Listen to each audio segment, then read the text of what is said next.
আমি আমার স্ত্রী নীলাকে সন্দেহ করি, কিন্তু কোনো প্রমাণ পাচ্ছি না। তাই বাসায় সিসি ক্যামেরা লাগিয়েছি।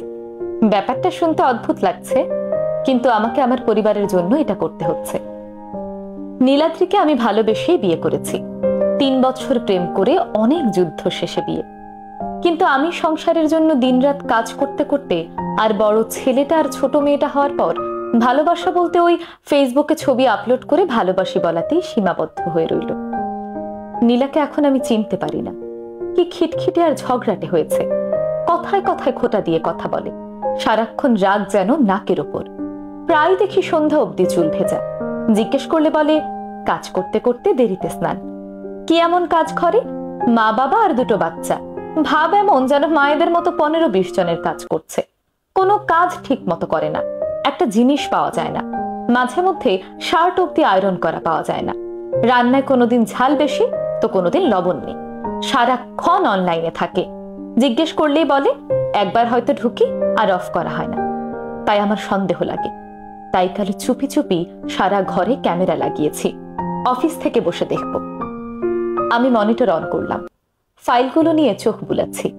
নীলা এখন রান্নাঘরে সকালে নাস্তার পরে থালা বাসনগুলো পরিষ্কার করছে। ফাইল থেকে চোখ তুলতেই দেখি নীলা বেডরুমে বিছানা গুছিয়ে রাখছে সব রুমে। অনিন্দ স্কুলে গিয়েছে। 2 বছরের মেয়ে টিয়া তখনও ঘুম। নীলা টিয়ার জন্য চুলায় খাবার বসিয়ে রুটি আর সবজি নিয়ে বসলো। আমরা তো অনেক আগেই নাস্তা করেছি। নীলা এখন নাস্তা করছে, সাথে মোবাইল নিয়ে অনলাইনে ঢুকলো। আমি এবার নড়ে চড়ে বসলাম। এইবার বুঝি ধরা খেলো বাচাধন। রুটি কিছুটা মুখে নেওয়ার সাথে সাথেই টিয়া উঠে গেল। টিয়ার কাছে গিয়ে ওকে অনেকক্ষণ আদর করে ঘুম থেকে তুলে নিল। টিভির সামনে বসিয়ে দিল। একবার ওর খাবারটা খাচ্ছে, আবার রান্নাঘরে টিয়ার খাবারটা রেডি করছে। এইবার টিয়াকে খাওয়াতে নিল। টিভি দেখছে, দৌড়াচ্ছে, কত কিছু করছে। কিন্তু তখনও অনলাইন দেখাচ্ছে নীলাকে। ও কিন্তু তখন বাচ্চার পেছনেই ছুটছে। আমি কাজ করছি আর মনিটরে চোখ বুলাচ্ছি। মেয়ের খাবার শেষ হলো 1 ঘন্টায়। নীলা আমার কালকের শার্ট, প্যান্ট, ছেলের ড্রেস, মেয়ের অনেকগুলো ছোট ছোট ড্রেস সব তুলছে। বাথরুমে নিয়ে সব সাবান পানিতে রেখে আবার রান্নাঘরে গেল। ফ্রিজ থেকে মাছ মাংস নামিয়ে মাকে বলল তরকারি কেটে দিতে। ভাত আর টিয়ার জন্য খিচুড়ি তুলে দিয়ে একটা কাপড় নিয়ে ঘরের সব ফার্নিচার পরিষ্কার করছে। তখনও অনলাইন শো করছিল নীলাকে। মোবাইলে চোখ গেলে এসে ডাটা অফ করে। কাজ করছে, আবার রান্নাঘরে গিয়ে রান্নাও দেখছে। চুলায় একদিকে তরকারি দিল, আবার খুব দ্রুত পেঁয়াজ কেটে চুলায় পেঁয়াজও দিচ্ছে, আবার একই সঙ্গে মাংস কাটছে। তখন বাবা এসে বলল চা দাও তো একটু কড়া করে, আর একটু নাস্তা দাও। নীলা চুলায় তরকারি নাড়ছে, আবার বাবাকে খাবার দিচ্ছে। নীলা আবার ছুটছে টিয়ার পেছনে, ফ্রুটস খাওয়াচ্ছে। এরপর বাথরুমে গিয়ে কাপড় সব ধুয়ে শুকোতে দিল। নীলা পুরো ভিজে গিয়েছে, কিন্তু স্নান করেনি। এত দ্রুত কাজ করছে কেন নীলা? বুঝতে পারলাম না। নীলা রান্না শেষ করে সব গুছিয়ে ফেলেছে।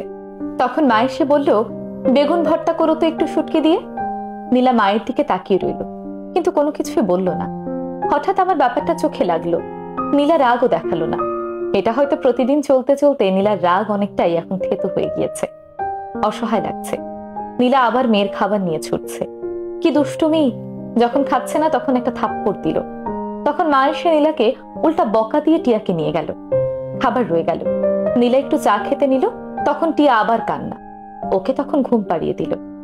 নীলা চুলায় বেগুন আর শুটকি দিয়ে ঘর ঝাড়ু দিচ্ছে। তখন অনিন্দকে স্কুল থেকে নিয়ে এলো বাবা। অনিন্দ এসে শুরু করলো দুষ্টুমি। নীলা অনিন্দ আর টিয়াকে স্নান করাতে নিল, যেন যুদ্ধ করছে। আবার এদিকে রান্নাঘরে ভর্তার জন্য দেওয়া বেগুন প্রায় পুড়ে গিয়েছে। নীলা ঘর মুছতে নিল। রান্নাঘরে গিয়ে আবার ভর্তা দেখছে, আবার ঘর পরিষ্কার করছে। বাচ্চাগুলো টিভি দেখা নিয়ে মারামারি করছে। নীলার পরিষ্কার করা ঘরে আবার ময়লা করছে। নীলা তখন ওদের বকাবকি করছে। বাসায় থাকলে আমি উল্টা নীলাকে বকা দিই ওদের কিছু বললেই। অদ্ভুত ব্যাপার, এখন আমার স্বাভাবিক লাগছে।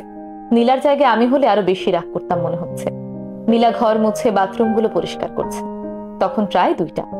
বাবা ভাত চেয়ে যাচ্ছে, মা কিন্তু টিভি দেখছে। তখন নীলাকে ভীষণ ক্লান্ত লাগছিল। নীলা 1 গ্লাস পানি খেয়ে আবার রান্নাঘরে গিয়ে ভাত তরকারি সব এনে টেবিলে রাখলো। বাচ্চাদের জন্য খাবার নিচ্ছে। বাবা চিৎকার করছে, ভাত দিয়েছো, পানি কে দেবে? ভাত গলায় লাগিয়ে মারতে চাও নাকি? আগে পানি দেবে, বুঝছো? নীলা আবার দৌড়ে এসে ফিল্টার থেকে পানি নিয়ে দিল। এই কাজটা তো বাবাও করতে পারতো। এবার কেমন যেন আমার বুকে লাগছে। আমি কি কখনো করি এই কাজটা? আমি নিজেও তো কখনো এইভাবে পানি ঢেলে খাই না। নীলা তখন টিয়াকে খাওয়াচ্ছে। অনিন্দকে বাবা মায়ের সাথে খেতে দিলেও ও খাচ্ছে না। নীলা টিয়াকে চেপে ধরে কোনো মতে কার্টুন দেখিয়ে খাওয়াচ্ছে। আবার অনিন্দকে খাটের উপর থেকে ব্যালকনি থেকে ধরে এনে পিঠে একটা দিয়ে ভাত খাওয়াচ্ছে। বাচ্চারা যখন খাচ্ছে না, নীলা অসহায় ভঙ্গিতে তাকিয়ে আছে, কারো দিকেই না। নীলা বিরক্ত হচ্ছে না, রাগও করছে না, কেমন যেন তার চাহনি। নীলা এখনো কিচ্ছু খায়নি, তাও বাচ্চাদের পেছনে ছুটছে। তখন মা বাবা নীলাকে আবার বকাবকি করছে, মাছের ঝাল অনেক বেশি হয়েছে, ভাত আর একটু ফোটাতে পারো না, শক্ত থেকে যায়। বেগুন ভর্তায় তো লবণের ছিটে ফোটাও নাই, কি করো সারাদিন? সারাদিন কোনো কাজ নেই, টিভি দেখো, মোবাইল চালাও, আর দুটো রান্না, এই আর কি। খাওয়ার সময় যদি ঠিক মতো খেতে না পারি কেমন লাগে বলো তো? নীলাকে তখন চরম বিরক্ত দেখাচ্ছে, কিন্তু কিছু বলছে না। তখনও বাচ্চাদের আরো জোরে জোরে থাপ্পড় দিয়ে ভাত খাওয়াচ্ছে। সবার খাওয়া শেষে নীলা সব থালা বাসন তুলে পরিষ্কার করলো। বাচ্চাদের আরো কাপড় হয়েছে, সেগুলো ধুয়ে শুকাতে দিল।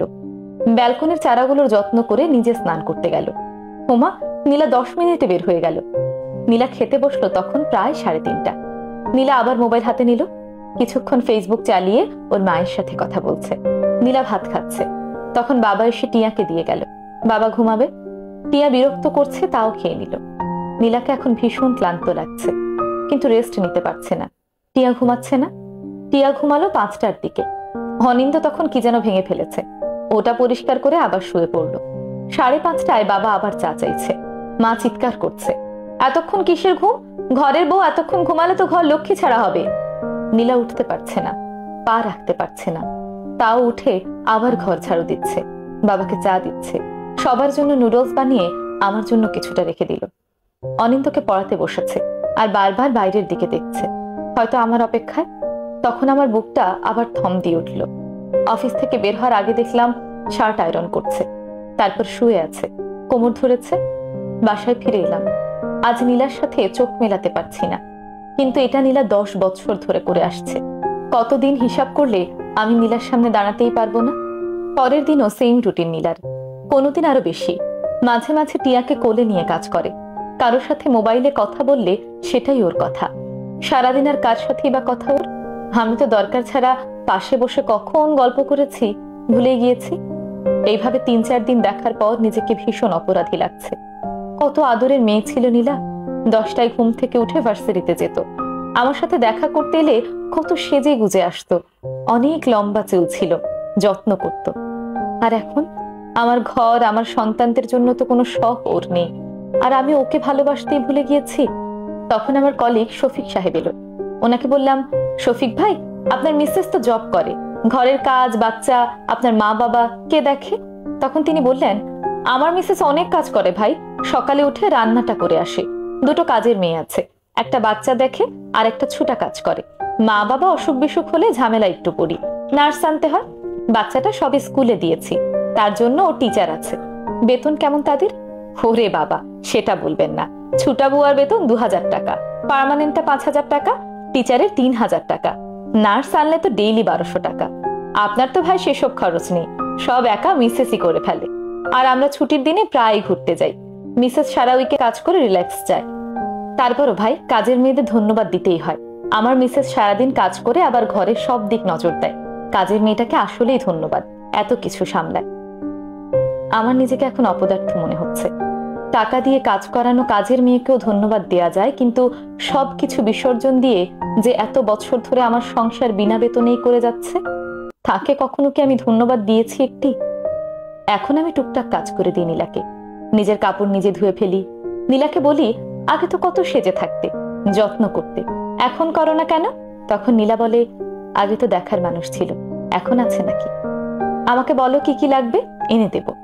নীলা ভ্রু কুচকে তাকায়, আবার মিষ্টি হাসে। খাওয়া দাওয়ার আগে টেবিলটা ঠিক করে রাখি, পানি নিয়ে রাখি, মাঝে মধ্যে ফার্নিচারগুলো আমিই মুছে রাখি। খাওয়ার শেষে নীলা যখন থালা বাসন পরিষ্কার করে, আমি তখন টেবিলটা গুছিয়ে ফেলি। নীলাকে বলেছি, তোমাকে আর আয়রন করতে হবে না, ছুটির দিনে আমি দোকানে দিয়ে আসবো। নীলা বলে, টাকা? তখন আমি বলি, সপ্তাহে 6টা শার্ট আয়রন করতে যত টাকা লাগবে, তত টাকার তো আমি একবারে নাস্তায় খেয়ে ফেলি। খেয়াল করলাম আমার ছোট্ট ছোট্ট কাজে নীলার কাজের অর্ধেক কমিয়ে দিয়েছে। নিজের যত্ন করে, এখনো তো রাগারাগিও করে না। আমি ফোন দিয়ে তাড়াতাড়ি খেয়ে নিতে বলি, এটা করতে আমার সময় ব্যয় হয় না। কিন্তু নীলাকে দেখি আয়নার সামনে গিয়ে একটু হাসে। তখন আমার বুকের থম ধরা ভাবটা একটু কাটে। কেন ক্যামেরা লাগিয়েছিলাম নিজেই ভুলে গিয়েছি। এত কিছুর মধ্যে আমি নীলাকে কত সময় দিয়েছি। যা সন্দেহ করেছি তা যদি ঠিকও হতো, দোষটা কি আমার হতো না? আরেক ছুটির দিনে সব ক্যামেরা খুলে ফেলি, নীলাকে সব বলি। নীলা বলে, কি পেলে তাহলে? আমি বলি, তোমাকে খুঁজে পেলাম আবার। আমার ঘরের বউ আর বাচ্চার মা নয়, নীলা হিসেবে তোমায় পেলাম। ধন্যবাদ তোমাকে নীলা। তখন নীলা জানতে চায় কেন ধন্যবাদ দিই। এই যে এত কিছু করো আমাদের জন্য, আমাদের সংসারের জন্য। ধন্যবাদ তোমাকে আকাশ।